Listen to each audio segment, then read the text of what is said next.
खींवसर के अंदर पिछले समय दिनों से जो कर्मचारी अधिकारी जो बैठे थे लंबे समय से, वो काम नहीं कर रहे थे, जनता की अनदेखी कर रहे थे। तो जब से मैं खींवसर में उपचुनाव हुआ और मैं विधायक के रूप में जनता ने मुझे चुना, मैं हमारे यशस्वी मुख्यमंत्री श्रीमान बदन लाल जी शर्मा साहब को एक पत्र के माध्यम से अवगत करवाया। और उससे के बाद क्योंकि पहले लोकसभा चुनाव फिर उपचुनाव के कारण राजस्थान पूरे में तबादले हुए, लेकिन हमारे खींवसर में उपचुनाव होने के कारण तबादले नहीं हुए। तो मैं विधायक बनने के बाद में पत्र के माध्यम से हमारी यशस्वी मुख्यमंत्री बदन लाल जी शर्मा साहब को अवगत करवाने के लिए पत्र दिया था। उसके बाद वो जनवरी का पत्र है।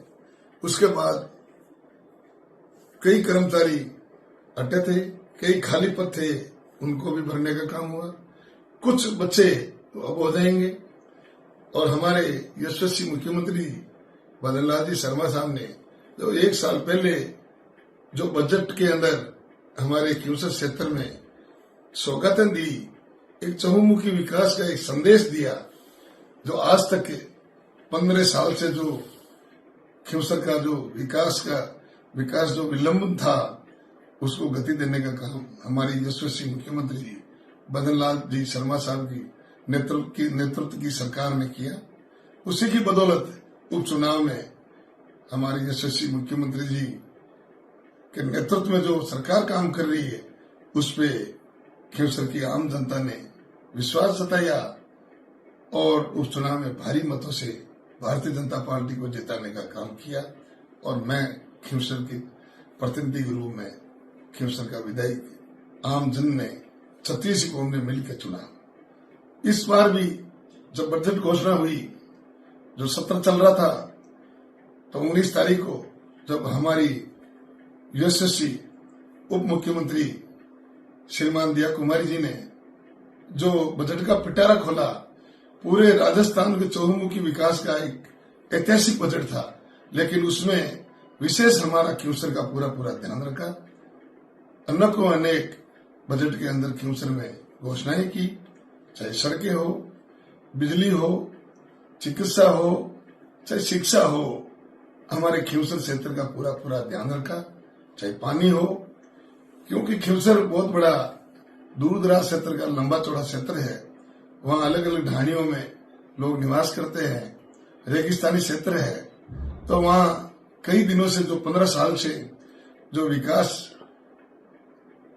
की जो कमी, उसको गति देने का काम हमारी यशस्वी मुख्यमंत्री बदन लाल जी शर्मा साहब की नेतृत्व वाली भारतीय जनता पार्टी की सरकार ने जो गति देने का काम किया, वह उनका बहुत आभार, धन्यवाद कि हमारे यशस्वी मुख्यमंत्री जी आगे भी हमारे खींवसर का पूरा ध्यान रखा। पत्र लिखा है, उन्होंने लिखा है कि भले ही राज हमारा है, लेकिन हमारे क्षेत्र में जितने भी अधिकारी लगे कर्मचारी, वो सारे आरएलपी की विचारधारा के, और बीजेपी को बड़ा नुकसान होने वाला आगे चुनाव में।